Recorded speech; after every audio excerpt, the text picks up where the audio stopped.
Previously on Side Quest. No, not the ancient stone. I'll cut every dick in this place. The Tyrannosaurus Rex.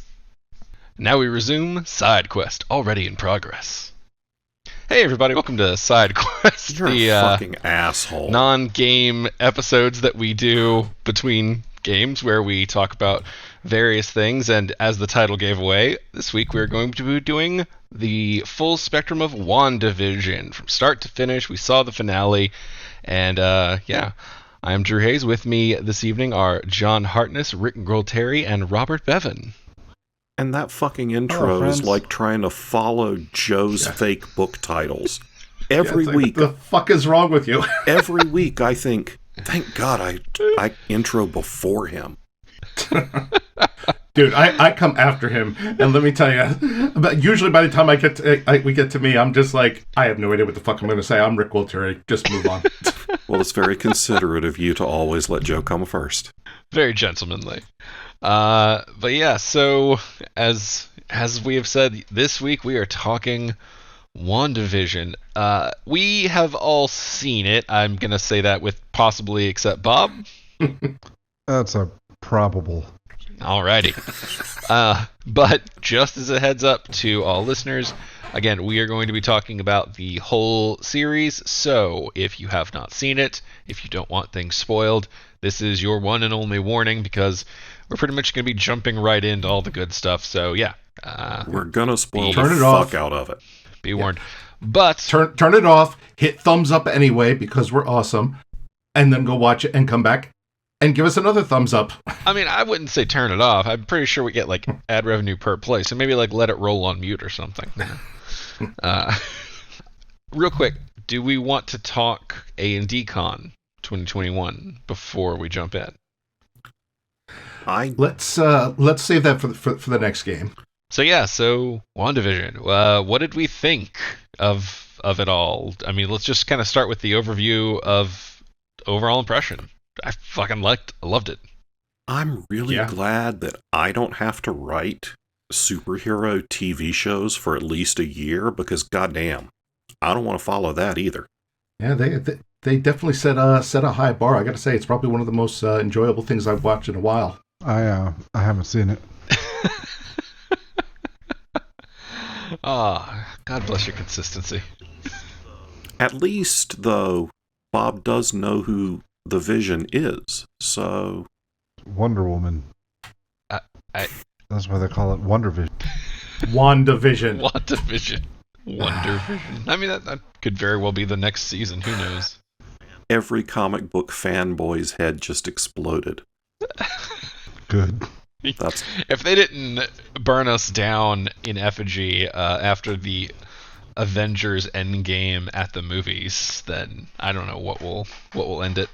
No, you know what's going to happen? I'm going to show up at one of these cons, and they're going to like throw me in a wicker man and burn me, you know? And I'd be like, but I'm not Bob. Yeah, we don't believe you. Yeah, that's what Bob would say if he was here. He's wearing glasses. I have Wonder Vision. I mean, in fairness, that is something that Bob would say if he were in that situation. That's what I would say, too. Yeah, that's true. Yeah, that's a pretty reasonable swing. Yeah, I mean... that sounds like something Bob would say. Add a dick joke in there, and it's 100% something Bob would say. Something your mom would say. All right, it's definitely Bob. We gotta kill him now. All right, so WandaVision. I'll also admit that it took me a while to get into it. The first couple of episodes wasn't really my jam. I was the opposite. Like, from the minute that it did the slide into the old black and white intros. I mean, the segments where they show Wanda and Pietro as kids watching like that suitcase full of old TV show stuff.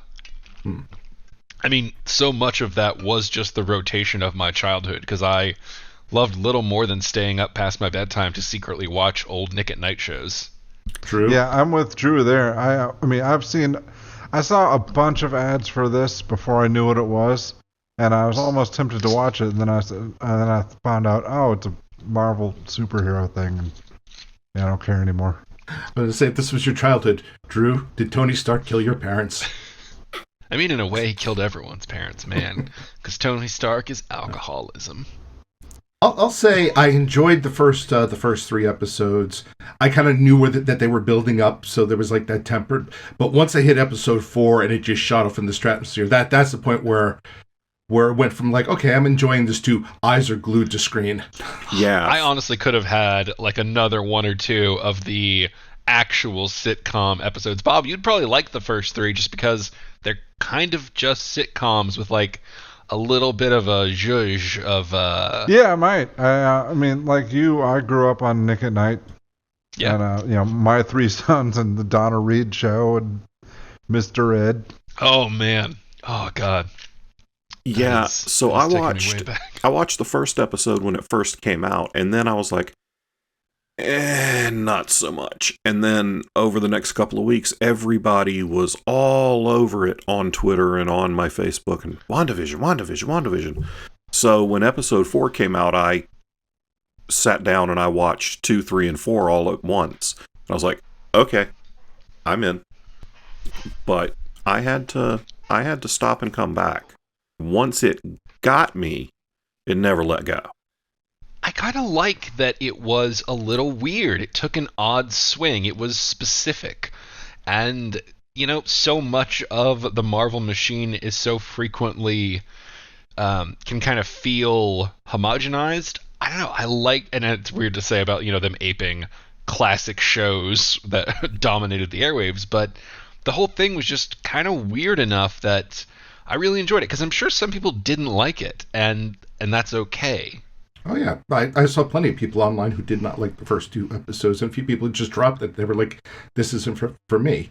Yeah. I think it was kind of either you enjoyed that, you knew what they were building up to, or I mean, I could see how that could have like turned people off who weren't into that.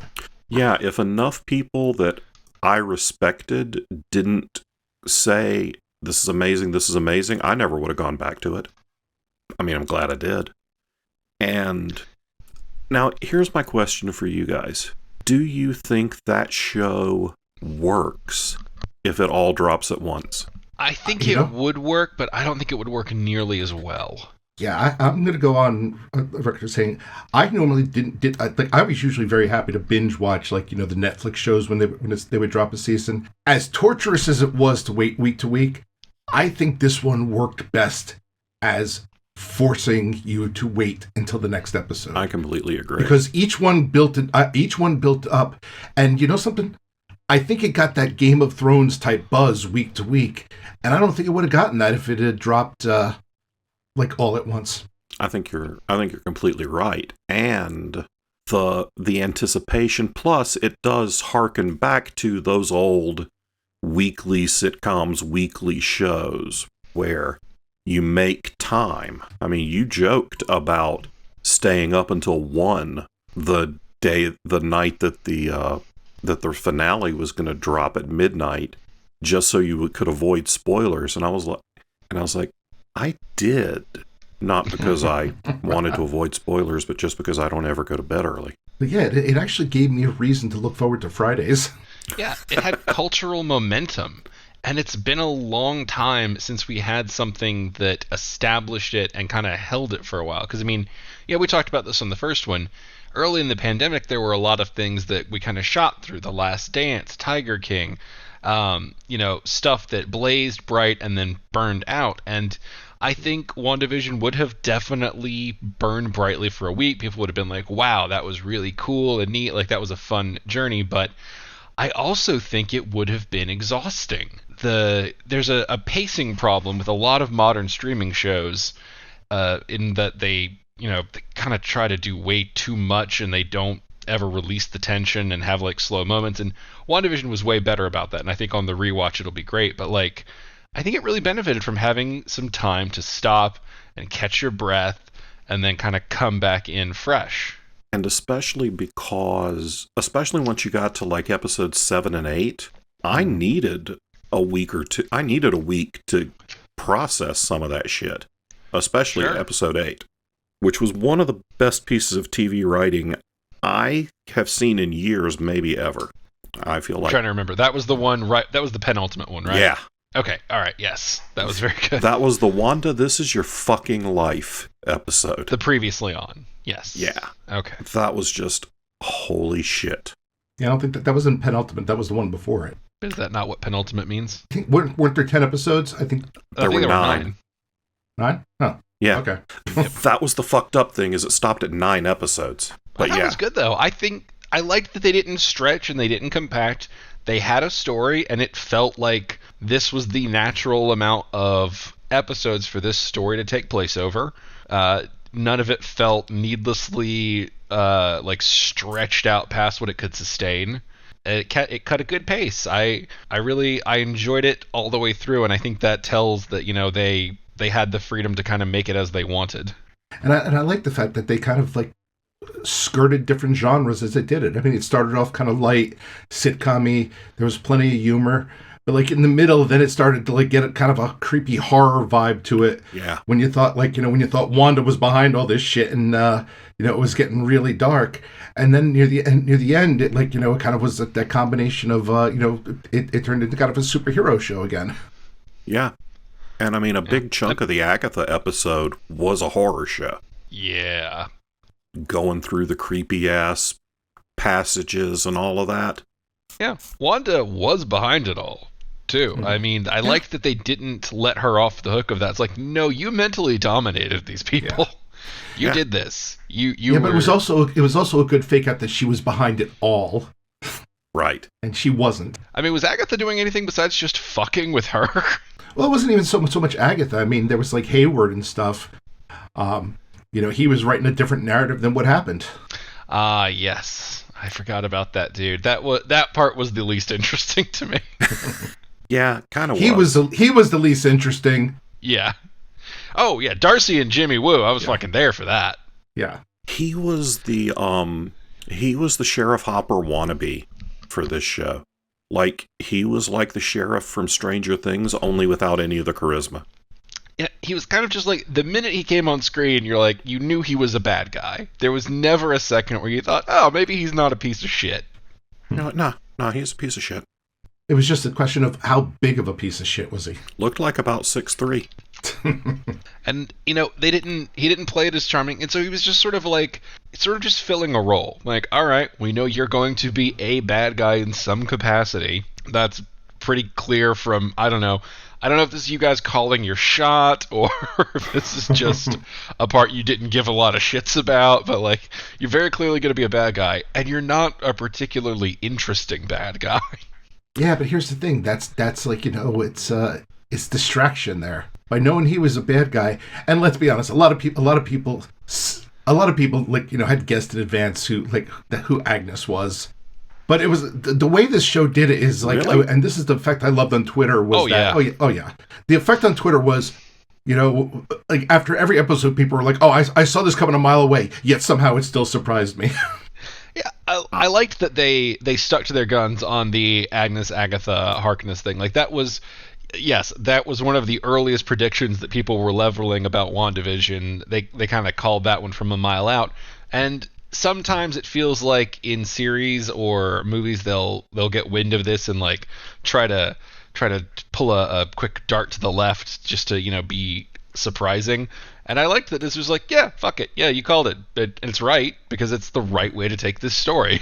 I also think they had fewer options to swerve because with a fully live action show they are shooting week to week. But there was so much CG, this shit was in the can for months. Yeah, but I think they knew, like, even from the writing and producing, this is pulling on a real, like, old classic comic storyline. So in the inception phase, they knew if we don't build a swerve in, people are going to call this. And I like that they didn't, like, try to jam Mephisto in at the last minute. I was truly worried until the end. I was like, please don't do Mephisto. Please don't do Mephisto. Bob. We're waiting for it. Just Mephisto. And that was there. I mean, that was a trapdoor that they could have sprung that was built into the narrative, and the people were also kind of expecting, like, they had a ready-made swerve, and I appreciate that they didn't take the stupider path. Well, what's great is that I think most people's disappointment with the finale had nothing to do with the finale and had to do with all the crazy fan theories of who was going to show up, who was going to make a cameo, all of this stuff, none of which was even remotely promised. It was just that stuff took on a life of its own.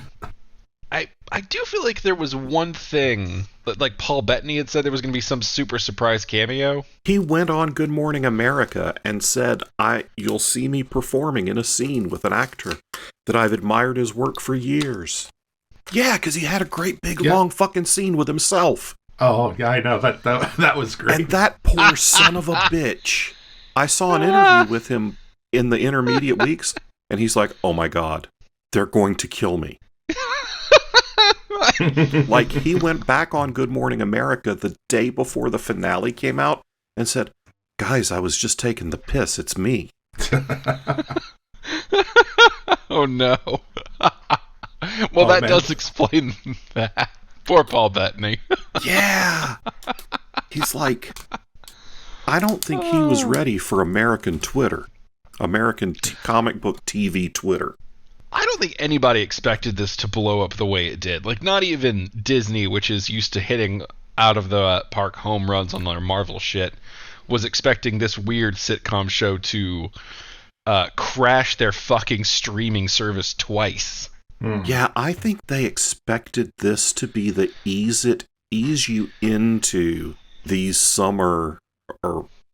these intermediary TV shows between the movies, and they were like expecting this one will be okay. Some people will watch it, and then more people will watch Falcon and Winter Soldier, but then everybody's going to fucking watch Loki because Loki.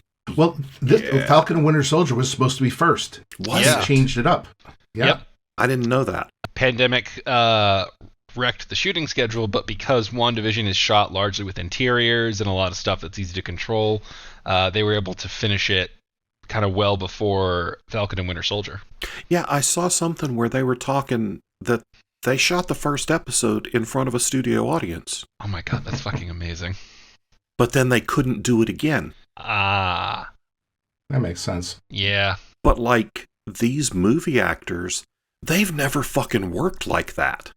And I mean, they've done theater, but that's very fucking different. So Actually, I think we should give a nod because there was some really good acting, in this show. Well, Paul Bettany's fucking amazing. Paul Bettany's amazing. Elizabeth Olsen is really just proving that she can fucking knock it out of the park as needed. Yeah. Catherine Hahn has been a comedic, go-to rock for decades. Yeah. I love that she's getting the love she deserves. Yeah, they were all great. And even the bit players were really good. Oh, man. Oh, yeah. I can never remember the actor and actress's names, but the Darcy and the Jimmy Woo Kat Dennings and that were. Asian guy. I'm going to have to IMDb it because that's going to bother me. But I did like how they brought in, Kat Dennings from Thor, and I'm hoping Drew IMDb's this quickly. Randall Park. And then and Randall Park from Ant-Man and stuff. And I mean, these were kind of like small, almost. I won't say Kat Dennings was forgettable from Thor. She was actually pretty good. But I think Jimmy Woo was kind of relatively forgettable from Ant-Man because it was just really early on in the movie and stuff. He was in Ant-Man? Yeah, the second one. He had the misfortune of playing for likable comedic role next to Paul Rudd, which, look, Randall Park is a great actor and everything, but that's kind of like what Paul Rudd just does. Not really. He was in Ant-Man? Yeah. Yeah. But yeah, you put him in something like this where you need, someone doing the same thing as Paul Rudd, but not against Paul Rudd. Yeah. And suddenly adds a lot more life. Like, this is, an asset better used. Absolutely. Now, I read some rumor that they were going to do a show for the two of them. Is that just bullshit wish fulfillment, or is that a thing? What I know is that the internet was very, demandy of it. I don't know if it's actually a thing, but I know that, Twitter lit up with, we want this to exist. Yeah. And Disney likes money, and I have no doubt there are people at Disney, looking at the pulse of things and going, perhaps if we do this, it will bring us more money. I And- definitely have a hunch that we will be seeing Jimmy Woo and Darcy in more stuff, at the Yeah. very least. I absolutely think so. And I liked the Monica Rambeau coming in from Captain Marvel. Oh, she was awesome. She made episode 4 just one. I loved episode 4 is one of my favorites simply because they started off with just the return from the snap, and they just kind of showed what the movies have glossed over till now of just how utterly chaotic and traumatic that was. Yeah. And they only spent they spent less than 5 minutes on it, but they did such a good job. There's so much storytelling that they could do, like, within just the day of the unsnapping. Yeah, goddamn. Oh, and now they're calling it the blip. I think they had that in Spider-Man. I haven't seen the last Spider-Man, so I feel like I I'm believe trying to you. remember. It's been a while. The last Spider-Man, it flashed forward like a couple months where everything was kind of settled in and stuff. So, like, they kind of avoided the whole fact that, like, it would have just been horrific chaos for, like, personally, I would have liked to watch that, like, Spider-Man, hey, I'm back. Oh, and now the world is shit and I have to somehow deal with it. But they go lighter with the Spider-Man films, so. yeah. One interesting thing is that all of these episodes are directed by the same guy. Matt Shackman directed every episode. Huh. So, and that's not normal for TV nowadays. So maybe that had a lot to do with that sense of continuity that we saw from week to week. Speaking of continuity, that is one thing I think I loved. There's so much to love about this show, but I am a continuity freak. I'm one of those people that, like, who would watch all 7 seasons of Star Trek The Next Generation and get pissed off because they forgot something to happen 4 seasons ago that would have solved their problem. And that was one thing I appreciated, is that there was a whole bunch of little things in WandaVision that basically were like, yes, we're paying attention and we're not half-assing this. Yeah, it's probably pretty important that you not watch Supernatural there, Rick. I watched it for like 9 seasons before I fell out. So yes, trust me, I'm well aware of the of all of any long running show is going to eventually shit on its own continuity. Yeah, I got to the season where they helped God stop evil God, and then like another season rolled on. I was like, no, what? No. Yeah. Yeah, we've got like 4 episodes left to the end, and I don't think we're gonna make it. Dude, that's me and Dexter. I got a third of the way through the Dexter series finale and have never finished it. Oh, it's worth watching to be pissed off at the end of that. I'm okay with not. Oh, I totally get that sentiment. Yeah. Oh man. Yeah, well, I mean, not now. It's the series pause because they're reviving Dexter. I'm sure that'll go great. Yeah, how are they going to explain the fact that those people are all old if they're not moving everything forward? I have no idea what they're going to do on that front, aside from Flounder. The sister from that show married one of the Avett brothers, a musician, from just about an hour north of here. I'm not really sure how they met, but I thought that was interesting. Yeah, there are ways to do a sequel, like series and stuff, the right way, and it's amazing how often they do not get it right. Well, so on the WandaVision front, now, Rick, we've talked about we mentioned a few red herrings here and there. I thought it'd be worth touching on one of the biggest red herrings, the one named Boner. You know something? The internet lit up like a fucking Christmas tree when Evan Peters showed up at the end of that episode and was like, "Hey, I'm your brother." Like everybody was just like, "Yes, it's House of M. We've brought in the like, the Fox MCU." And then at the end for them to kind of like do that, like right now the internet is still arguing of like, no, it's possible that's not real. Maybe this is another fake out. Yeah, they named the character Boner. They could not have more truly told us to go fuck ourselves. Yeah. I thought that was pretty great. Oh yeah, I loved it. Yeah. It was that's kind of half the fun. Is if you know all the turns, then it's not as enjoyable of a ride. Yeah. And the thing is, it's even hard. It's hard to be mad at them for it because they just did it because he was just so likable. Yeah, and it's hard because thinking about it, they never promised any of that. They just cast a dude to play a role, and they let us draw our own assumptions on it. And you know what? Fuck it, we played ourselves. I can't get mad at them for that.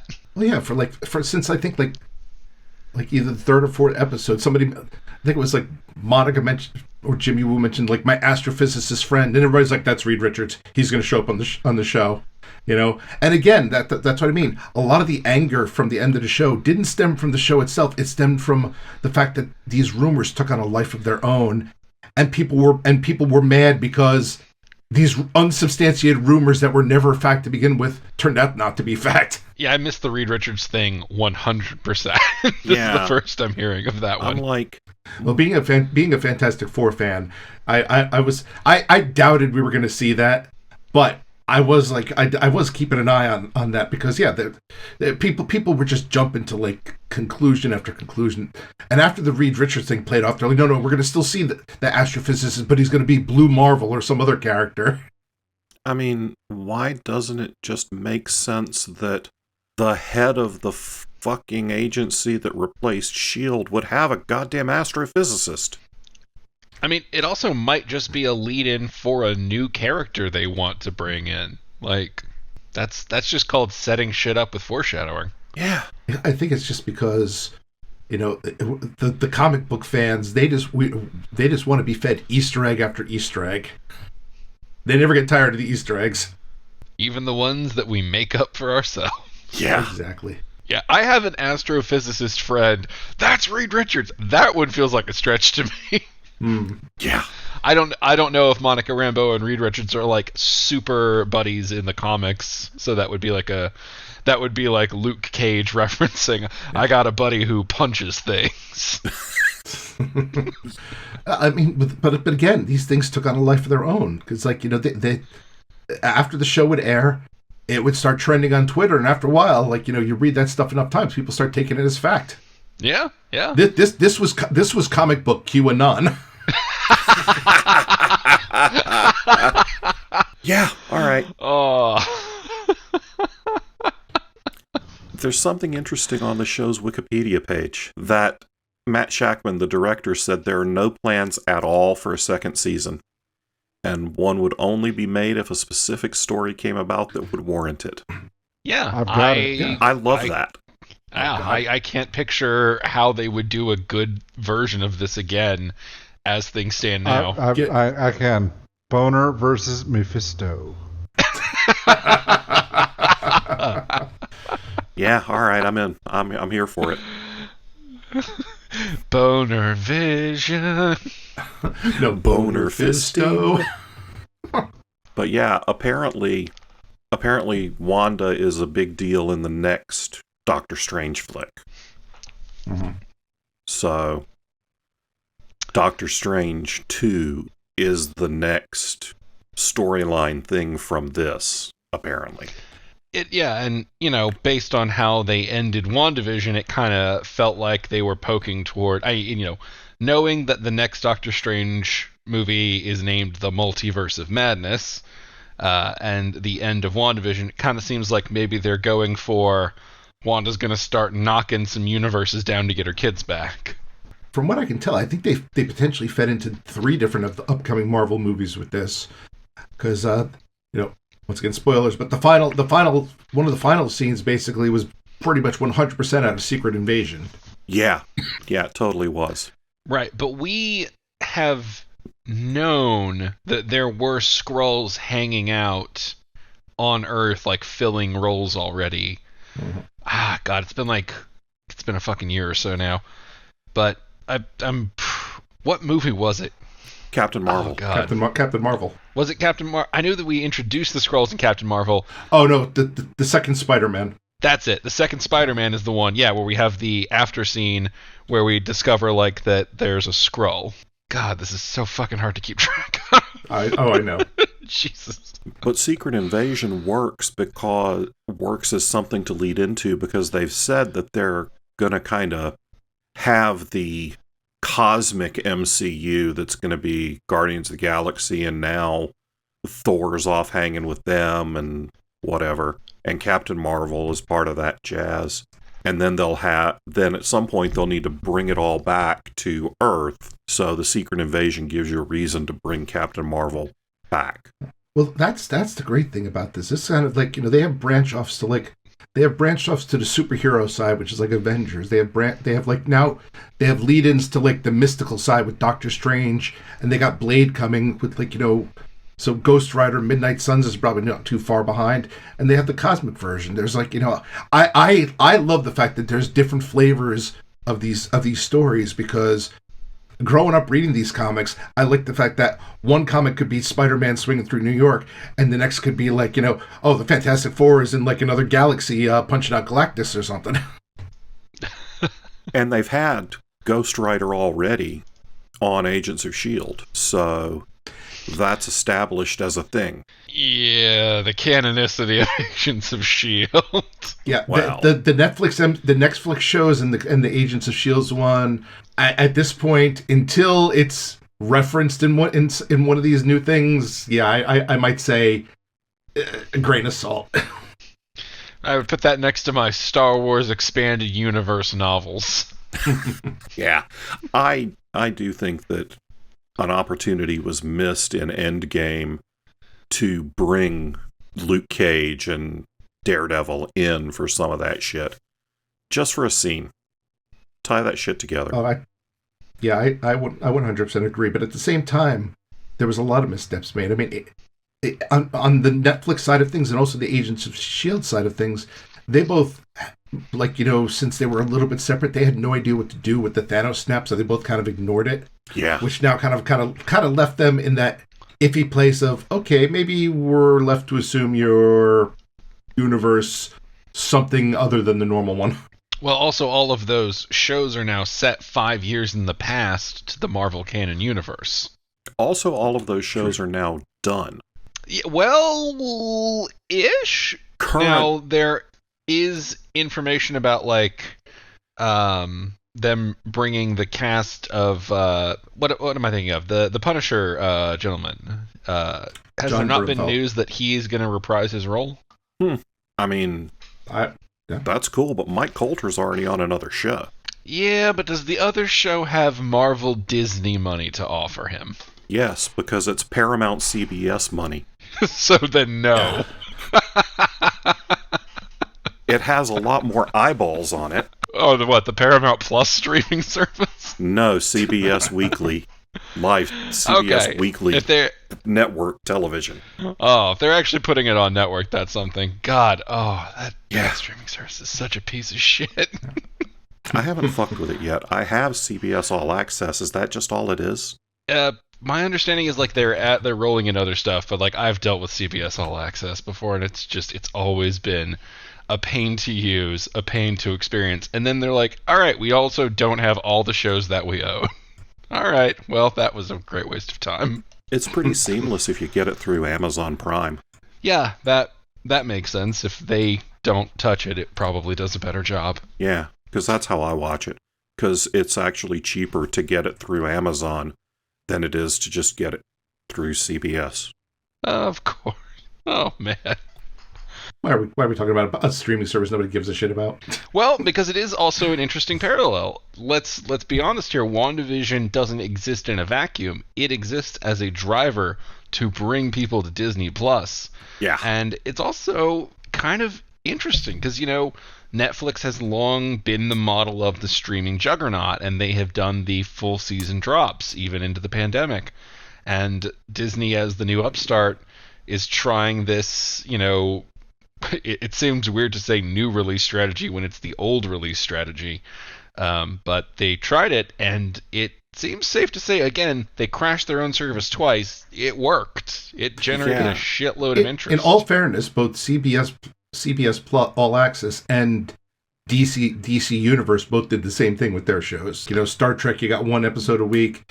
Over in DC, you got Teen Titan or Titans, one episode a week. Yeah, but Rick, you're half the viewership for the DC streaming service. And I didn't pay for it. I've just caught up now that it's on HBO Max. There we go. Yeah, I mean that is part of it though. It's not just a magic schedule, even though I'm gonna call this shot from a fucking year away. All of the streaming services are gonna treat it like a magic bullet, and we're gonna see nothing but this kind of release schedule for a while. Oh, Netflix has already announced that they're doing some of their stuff this way now, but they're not doing everything as weekly release. That is a more measured approach than I was expecting. Probably contracts. Yeah, you make a good point. But yeah, it's not a magic bullet by any means. Rick just gave us several examples. Like, it also has to be really compelling and fun. You have to want to keep coming back. Yeah, like season 1 of Jessica Jones was really good. It was fucking awesome. I would not have watched that week to week because it was also dark as shit, and I'm not coming back to that every week. That needed to drop all at once. Like the same thing with The Boys. I enjoyed The Boys season 1 and 2, but I don't think it would have had the same mystique if it was just like, okay, it's Thursday, it's another episode or so. I would have watched it, but it definitely wouldn't have had that same effect. Yeah. So it's not a story. It doesn't fit everything. And get back to the Netflix shows. I mean, how many people would have probably dropped Iron Fist really quick if they had done that weekly? Oh, I mean, how many people dropped Iron Fist as it was? Yeah, I know. I made it through for Colleen Wing and Misty Knight. Those two are worth Iron Douche. I think Stranger Things would have done really well on the weekly release schedule. Yeah, I think so. I agree. I think that could have been the same phenom or larger. Get people talking week to week. Yeah, it's hard to say. I think it could have been bigger, but I mean, it can always be bigger. But I think one thing pretty fucking big.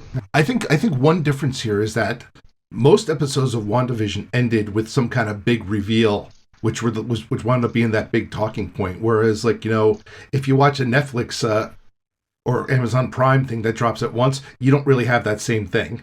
So they would probably have to retool those shows along the same line. Yeah, you have to write it differently. This was written like a pre-streaming service TV show, as opposed a pre-streaming service serialized TV show. Yeah, it's even better than some of the ones that did this in the old actual week-to-week airing days. Like, WandaVision was very good about answering some questions as it went, rather than pulling a Lost and just throwing more and more and more on, and then the finale is a jam of attempting to answer a lot and still leaving shit on the table. Is this where we go back to there was one person leading the writer's room for this whole show and one director, as opposed to 9 million people who don't know what the fuck is going on? Like Lost? Very true. 100%. I don't remember Lost attempting to answer shit. I don't know if they did or not. I quit watching that bullshit after like 3 seasons. I think I watched it all the way through. I think the series finale of Lost, they probably could have just put a placard on for an hour that's just a fuck you, and it kind of would have done the same thing. Just a black screen that says, look, we fucked up, okay? we overpromised, and we got nothing. So it was kind of like the Battlestar remake, the Battlestar Galactica remake, where they kept promising along there will be answers, and then at the end they're like, yeah, we had nothing. We were bullshitting that entire time. Oh, really? Because I never made it to the end of that either. Yeah. They pretty much just pulled shit out of their ass and hoped it made sense, and it did not. Yeah, I like getting the small reveals as you go, because it also, beyond it being a nice pacing thing to, keep the intrigue building, it's reassuring as a viewer. Like, all right, they're answering some shit. If I keep watching, I will probably get answers to most of my questions. Yeah. And in the, again, post-Lost era, that's not a thing that I take for granted with every show.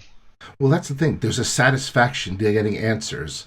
Like I keep coming back to episode 4, but episode 4 was super, like, after the build up from episodes 1 through 3, that episode 4 where they just laid down and said, here's a bunch of answers of things you've been asking yourself. It was like, okay, I can breathe, and now I can take in the rest of the mysteries.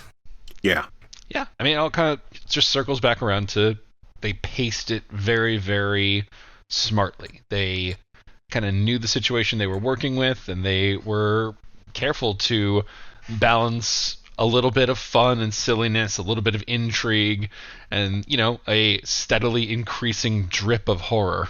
And some amazing commercials. Yeah, the shark one sticks with you, man. Those commercials were just great. And it's interesting. Magic. I'm looking at the Wikipedia page. It's interesting because the episodes that didn't have commercials are episode 4, where they start answering shit.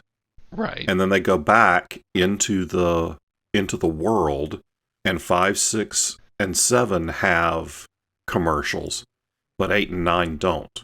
So I'm wondering Oh, the commercials, there's a storytelling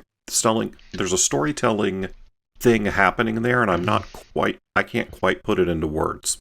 well, one thing we do know is that we're told by Haywood that Wanda has stopped broadcasting. Okay. So I believe that. So episode 4 is not a Wanda broadcast, and then 8 and 9. So 8 is the previously on, 9 is the finale. At that point, we're told that Wanda has ceased broadcasting. So I think that might be why within the narrative there's no commercials in those. That makes perfect sense. So do we think we see White Vision in Doctor Strange 2? Yeah. That is one bit of the finale that I wanted to talk about. The White Vision, where he remembers who he is, and he's I am Vision, flies off. But wouldn't Vision kind of throw hands for Wanda still? Like, if he remembers who he is, that's still at least his friend. Well, here's if it's following comic book canon, which it might or might not. White Vision remembers who he is and knows who he is, but he's kind of lacking those emotions. And in that case, it kind of would make sense for him to be like, I know who I am. And there's stuff going on, which is meaningless to me, so let me go figure this out. So he's kind of like 70s, 80s Vision, back before he was all fuzzy. So maybe they're gonna take him just in a more robotic direction. That would make sense. It gives you some place to go. It also gives you conflict when he and Wanda interact in the future, because she's like, but we were married, and he's like, not we. It also helps with the general powering down that it seems like they're kind of trying to do across the MCU a little bit. I realize I say that as they've basically declared that Wanda's, borderline God. But I think we touched on this in the last episode, that a lot of the heavy hitters are off of Earth. So they're still in the MCU, but they're kind of moving them out of the superhero realm. They're shifting them over straight into the mystic realm like Wanda, or the cosmic realm. Whereas with Vision, he doesn't really fit into either of those. So like, all right, he's just going to do robot shit for a while. Yeah, they really did take, Thor is out with Guardians of the Galaxy. Captain Marvel's out doing Captain Marvel shit. Doctor Strange is being strange. He's mystic side. Yeah. He's feeling with gods and demons and shit. Cap's old. Cap's old. Stark's dead. So Hawkeye is passing his shit down, I guess. That's the whole story of Hawkeye. It's also Hawkeye, so who cares? Yeah, I mean, Hawkeye's a guy with a bow, as even he has said. There's kind of it's not like he's a heavy hitter. Yeah. I mean, even Black Widow is dead. Yeah. And Hulk they injured. And I don't even know what the fuck they're gonna do with Hulk. I mean, I would love some Joe Fixit. That would be an interesting turn. I don't know where you take that narratively. You've kind of finished his arc. Give me that TV show. Straight up, give me that TV show. I gotta say, Joe Fixit would be a lot more fun to watch than Smart Hulk. That would be a great direction to take Hulk. So Hulk thinks he's in Professor Hulk. He's like, I've done it. I've conquered the Hulk personality. And then that's when we start going into the other Hulk personalities. It's like, no, motherfucker. All you've done is kick down the door for the rest of the shit. Yeah. Well, that's what they did in the comics. Like, for a while there, Hulk was, Professor Hulk was he was everything was cool, and then he lost his shit, and he turned into Savage Banner, which I think would be kind of fun to watch Mark Ruffalo play that. I mean, I don't think they're going to go down the Immortal Hulk road because that's just way too much. Oh, yeah. But it would be cool. Yeah. And, I mean, we're getting Jane Foster Thor. So, we're going to have a Thor, but it won't be that Thor. Well, we'll see if that's for one movie or not. Right. But at least for one movie, we're getting Jane Foster Thor.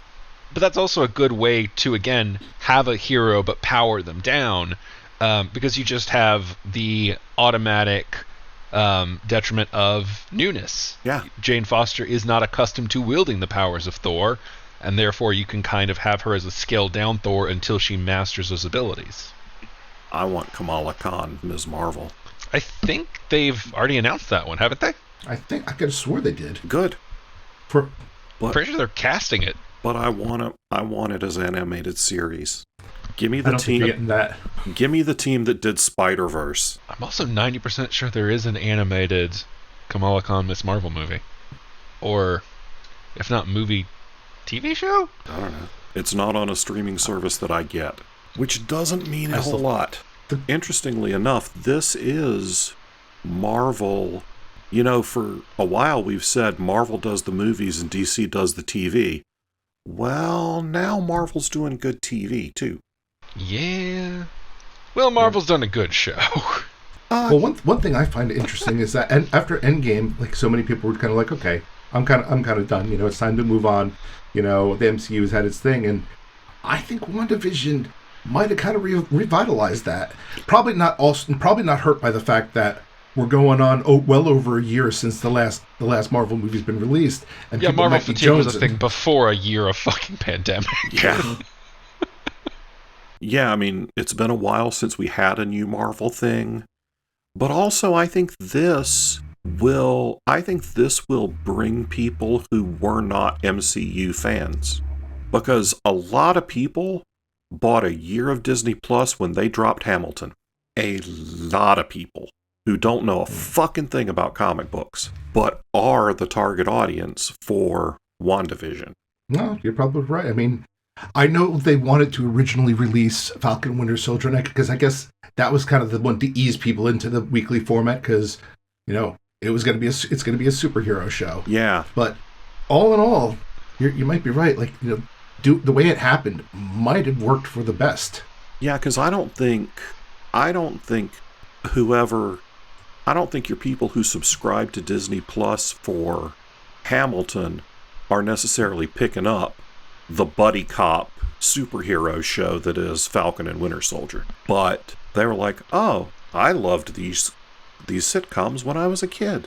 Oh, what the fuck? Or I like a show that's kind of a romance at its core.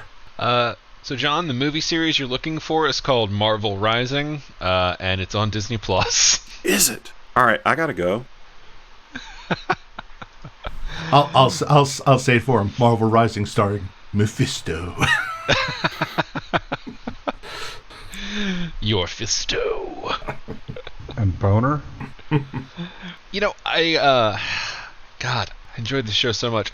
I really do think it says a lot that as much as, you know, whether you liked the old-timey sitcom takes in the early episodes or not, I easily could have genuinely watched a full show of just Wanda and Vision, you know, doing antics and having fun and everything. You know, set it in a modern or what have you, but they were just so enjoyable together. Elizabeth Olsen and Paul Bettany are great on screen.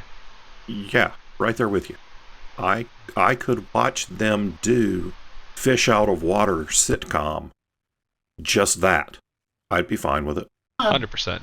Well, I'm not sure I want to commit to that. I kind of like the mixed format, but I am admittedly, you know, a dyed-in-the-wool comic book fan, and I want to see people get punched into the sun every once in a while. I definitely love it as it is. I just mean that, like, those characters were so engaging that if I had 10 episodes of them together, I would probably watch it all just because they're so much fun, and that was a great pillar to build the series around. I was gonna ask, so what was everybody's favorite? I know favorite episodes. What was your favorite homage genre that they did? For me, it was the 80s. It was the stuff that I watched first run. For me, it was definitely the earliest, like the ones with the bad effects and like the stuff moving on strings. Just because, like Bewitched and I Dream of Jeannie are imprinted on me. I think they're some of the earliest shows I remember watching.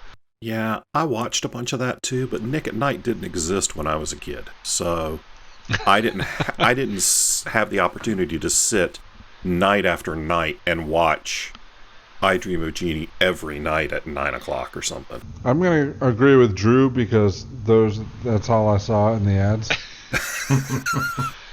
I sometimes wonder if people like me and Bob have watched more TV from some of those decades than people who actually lived during those decades, just because Probably. the way it was available to us. Those people had other shit to do when it was on the air than I had to do when I was like 8. You weren't holding down a full-time job at the steel mill at No. 8, you lazy bastard. Those people who they were when they were 8. Yeah. It's like, okay, here's your 15-minute break from the coal mine. All right, let me watch Bewitched. Which Darren is it All this right. week? All right, Jimmy, here's your apple juice and your cigarettes. That actually would have been funny if they had like one section of that where they kind of played tribute to like the changing Darrens and just like slipped somebody else in as Vision for like one scene. Oh, goddamn. I mean, if you did it under the makeup, we might not have even known. Get Bob to do the accent, it'll be fine. God, Paul Bettany, what a fucking evolution of getting a job. It's like, hey, we're going to need you to do a few lines in this movie for a superhero movie. I know. But, like, don't worry. We have money. We can pay you. To, Jesus, I don't even know what level of fame this is. Well, and watching an interview with him, he was like, yeah, and then anytime the scene wasn't working because the CG was silly and the scene sucked, they called me in to do more ADR. And I just got more lines and more lines and more lines. Works. Fuck yeah. You never know what a job will lead to. I mean, look, even just working for scale is good money per day, so... And Paul Bettany was doing a little better than that, I'm sure. Yeah. I saw an interview with him talking about how he had gotten the job originally was he worked with Jon Favreau in the movie Wimbledon.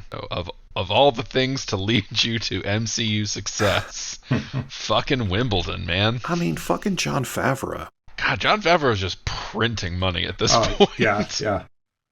I mean, he's so fucking bankable. He's so good. He knows how to make a damn movie. Yeah. And a show. And act. And a show.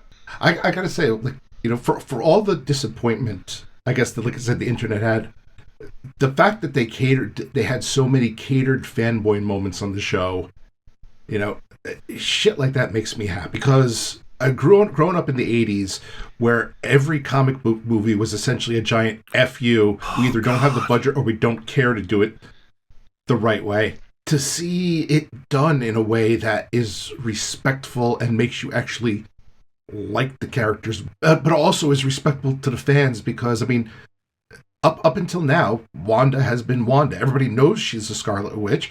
Well, maybe not Bob, but everybody knows she's a Scarlet Witch, but they never called her that. It's kind of one of those things where you sit back from a movie and be like, oh, wait, at no point did they ever call the Punisher or something, Yeah. So when you name drop and basically say, like, hey, it almost kind of says we're fans too, and we respect these characters. Not to mention it's awesome as shit. And they found such a good way to get them in the original costumes. Mm-hmm. Oh, they were fun costume touches. And yeah, like the way you said it, they definitely were respectful. I like that they kind of had a bit of a plum to it. I mean, Agatha all along, aside from apparently being a Billboard charting hit for Catherine Hahn, which good for her again. That was basically them saying, yes, it's Agatha Harkness. You knew it. We knew you knew it. We're acknowledging it, and we're acknowledging it with a goddamn song, all right? That fucking thing hit #1 on the iTunes soundtrack chart and 5th on the iTunes Top 100. My God. It's a good song, don't get me wrong. It made the Billboard Top 40. Yeah. Jesus Christ. Oh, Yeah, I didn't know Beck did some of the music. Christopher Beck, not that Beck. Oh, fuck it then. Oh. Oh, John, you referenced a point earlier about how you thought this could bring people into watching the MCU, ones who hadn't been a part of Phase 1. I think you're 100% right, because, and again, it comes back to this thing has cultural momentum in a way that only kind of a TV show can. With the segmented release. I'm sure you are a prime example, actually, of someone who would probably have not watched it after the first episode or two, but who got pulled in by the sheer amount of you have to be part of this discussion if you want to talk about shit on the internet for a while. 100%. Or just, the wake of it. And I'm sure there were people who would have not watched it at all who were pulled in by, well, I can't listen to my friends talk about this and not know what it is for a third fucking week, so I guess I'm watching. Yeah. Well, I can, and as the only I want to say something as the only useful thing I'm here for is the person that's not interested in Marvel on the whole. Is this something you can enter the universe with? I was just going to address that because I don't think so. All right, yeah. I don't think you can. I don't think this works if you haven't seen Age of Ultron, Infinity War, and Endgame. I think you can get by with only seeing those. No, I agree. I mean, you can enjoy it, but you're probably left with a whole lot of, I have no idea what the fuck's going on.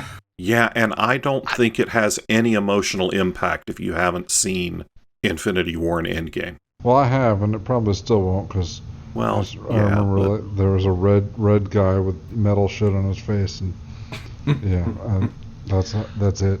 I think, honestly, I'm going to take the other stance. I don't think you will get as much out of it, obviously, because there are a lot of references and callbacks, but I think they do a pretty good job of recapping stuff. And I mean, some of it they do is a literal recap at like the top of an episode. But they give you enough to understand.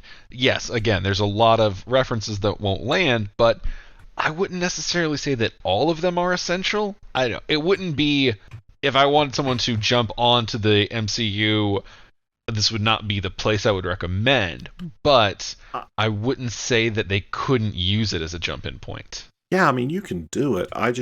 But you don't care about anything having to do with Pietro without Age of Ultron. Knowing Bob, I'm going to say he can jump right in and it's not going to change. Yeah, Bob will give the same level of shits as he would if he had watched every MCU movie this week. Yes. There is story consistency, though. I'm trying to be useful, so I'm not just talking about me. No, I know. Obviously, I'm not going to give a shit. But I've had a couple of friends on Facebook ask, do I have to watch all 2,700 fucking movies? And I'm like, no, but you really want to watch 3. If you've got extra time, throw in Captain Marvel, and Civil War. But you really need to watch 3. And maybe Ragnarok, just because it's really good. Yeah, you should just watch Ragnarok, period. Because, goddamn. So fucking excited for Love and Thunder. Yeah. Is Taika Waititi directing that too? Fuck yes. Yeah. He's the one who handed Natalie Portman the hammer. Oh, man. It's going to rule. Oh. Yeah. But we'll get to that eventually. Right now we're talking WandaVision. So let's talk about the finale, the last episode, how things wrapped up. We did get to a Marvel light fight in the sky. Yeah. But I liked the way they, similar to Doctor Strange, I liked that the light fight was a setup for a more clever way to, beat the villain. Yeah. What did we think of Vision's tactic? It was awesome. Shut up. Sorry, there was dead space. I thought I'd save the day. Yeah. No, something, he solved the problem like Vision. Yeah. It was basically, two equally powered beings punching each other could do it for for days on end. And it was kind of like, wait, let's stop and just talk about this and make it a logic problem instead.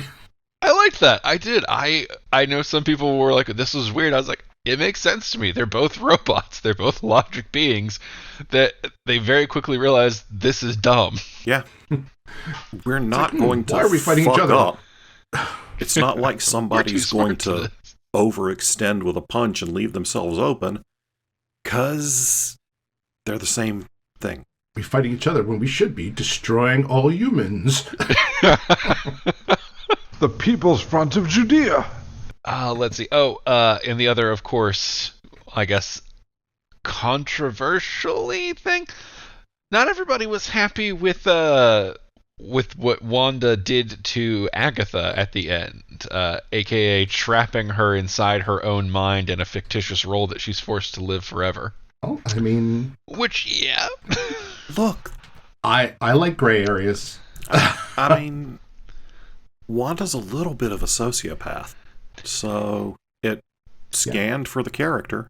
I did. I like that they're kind of keeping her in this moral gray area of she's not necessarily trying to do bad, but by the same token, she can literally reshape reality without meaning to. So it's kind of hard for her not to swing her power around in some capacities. Yeah, I felt like they did a really good job of touching on the level of power that Wanda has. I mean, look, this is a woman that wiped out mutant powers just by saying no more mutants. That's it. That's all she said. Yeah. And then And poof, also- there aren't any more. And that was after she rebuilt all of reality Yeah. to create a world in which everyone would be happy, in theory. Hero with a known, who's known to occasionally have a psychotic break. Yeah. I mean, I have no problem with crossing lines and stuff. I don't need every hero I read to be Superman. I wasn't talking about Zack Snyder's Superman. I don't need every hero to be like, to do that. At the same time, I don't want every hero to be like, like the boys where they're all reprehensible fucks. I like the fact that yes, Wanda kind of had like these gray areas of like, yeah, I want to be a good person, but sometimes life just goes in a way where that's not possible. Well, it's like she told Haywood outside, and she's basically just reminded him, one of us is basically a god, one of us is not. And one of us is a government functionary. Yeah, like, she's not wrong. Again, Wanda is still pretty much the most powerful person on Earth, and as of episode 9, confirmed to be stronger than Doctor Strange, at least when she has full control of her abilities. Yeah, and I think Monica's reaction at the end was pretty much realistic. Where she's like, "Do you hate me?" And she's like, I wouldn't do this myself, but I can kind of understand. Yeah. I think her thing was, I would do it. Well, I mean, yeah. here's the thing.